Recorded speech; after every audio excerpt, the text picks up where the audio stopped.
Happy Halloween! I'm Dustin, welcome to Fantasy Smack Talk.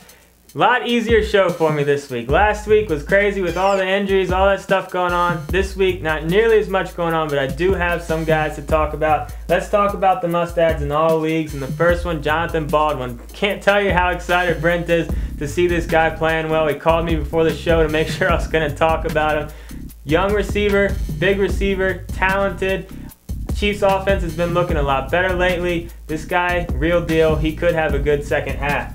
Next, Roy Halou. I've been saying it all year. I think he's going to be there when it counts the most. Only on 35% of leagues. Terrain looked terrible last week. I think they're going to be crazy not to give Halou some more touches. And, you know, there's still always a chance of a terrain injury. I know the Redskins just claimed a choice off of waivers, but I really don't see that factoring in with Halou and what I think can happen with him later on in the year. Next, we got Michael Bush, only on about 55% of leagues. He was on a bye last week, but he could be the starting running back for Oakland heading into Week 9. McFadden, there's a chance he plays, but definitely no guarantee. You need to pick up Bush. He could be a great pickup and play for you this week. Last must-add I have in all leagues is Antonio Brown, only on about 60% of leagues right now. He's been playing great the last couple of games. He's putting together a great season overall. They do have a couple tough matchups, then a bye coming up. But if you look way ahead at his playoff schedule, it's very favorable for Brown and the Pittsburgh passing game. I really like Brown moving forward. I think he's a must-add in all leagues at this point. All right, let's take a look at guys to add in deeper leagues. And the first guy is my boy Damian Williams. I've always been high on this guy, mainly just because of his situation. He's on a decent passing offense with only Nate Washington in front of him. I think he does have the potential of breaking out and being potentially the #1 receiver out there for him. He did lead Tennessee in receiving yards Week 8. Unfortunately, Washington caught all the touchdowns, but I do think Damian Williams will see some red zone targets, and I like him moving forward in deeper leagues if you're looking for a receiver. Next, Reggie Bush owned in 60% of leagues. I can't call him a must-add in all leagues either because I still think he really only has value in PPR leagues. Once Daniel Thomas comes back, Bush is going to go back to his regular role, but he still will get about a dozen touches, and he does have big play potential. So in really deep standard leagues, I still like Bush as an ad, and in PPR leagues, I think Bush still has decent value.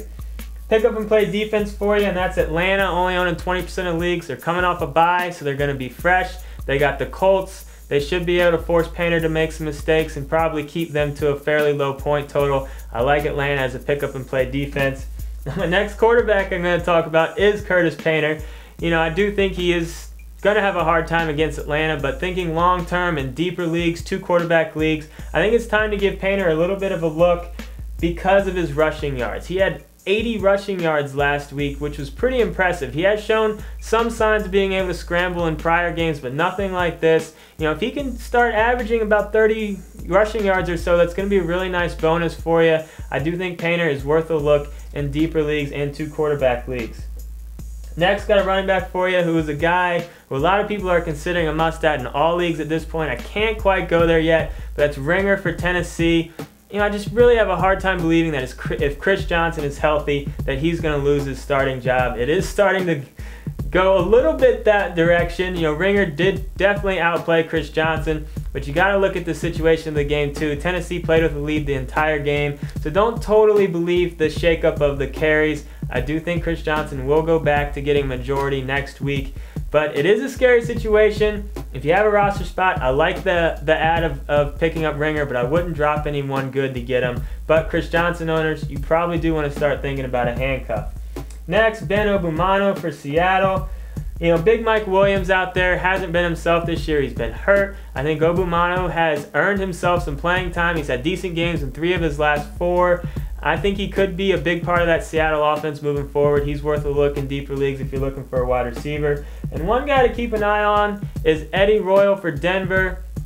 I know Tebow's out there in the whole embarrassing mess with that offense. Hasn't looked good. And he is going to be battling with Thomas and Decker for targets. But if they're going to try to keep things short, get the ball out of Tebow's hand quick, Eddie Royal can definitely help with that. So Royal is a guy to keep an eye on in PPR leagues. Now this is just a portion of the Week 9 waiver wire. To see the full list, get onto the site. Don't forget, if you got any questions, post them in the forums.